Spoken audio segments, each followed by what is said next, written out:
New at 11, we are learning more about the federally funded shelter in Pinellas County, where a 17-year-old Honduran boy was found unresponsive before he was later pronounced dead at a hospital. Our investigative reporter, Katie LaGrone, has been tracking unaccompanied migrant children and the Florida shelters that house them since 2021. And tonight, Katie files this update. Outside the Gulf Coast Jewish Family and Community Services shelter in the middle of downtown Safety Harbor, Barbara Shaw felt the need to pay her respects. I think he should be recognized.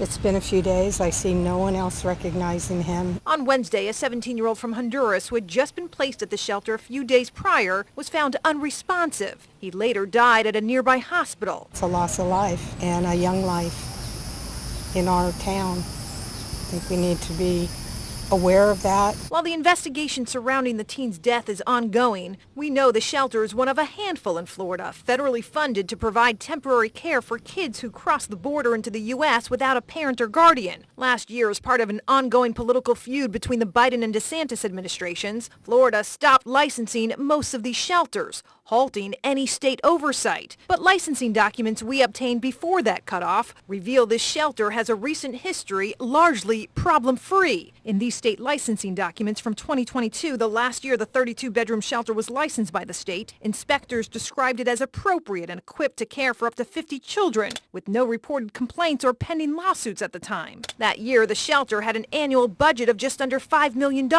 all federal money, with children spending on average just over 30 days before leaving and being reunited with a sponsor or relative in the States. The facility seems like a safe, clean place. This past weekend, Republican Senator Rick Scott toured the facility, using the moment to inject some politics and demand answers. I don't think anybody can understand why Biden has opened our border, but that's happened, right? If these kids are going to be here, I want them to be safe. While the teen's mom reportedly told the Associated Press her son had epilepsy but showed no signs of being seriously ill before he left. According to the Pinellas County Medical Examiner's Office, it could take up to another few weeks before autopsy results are made public.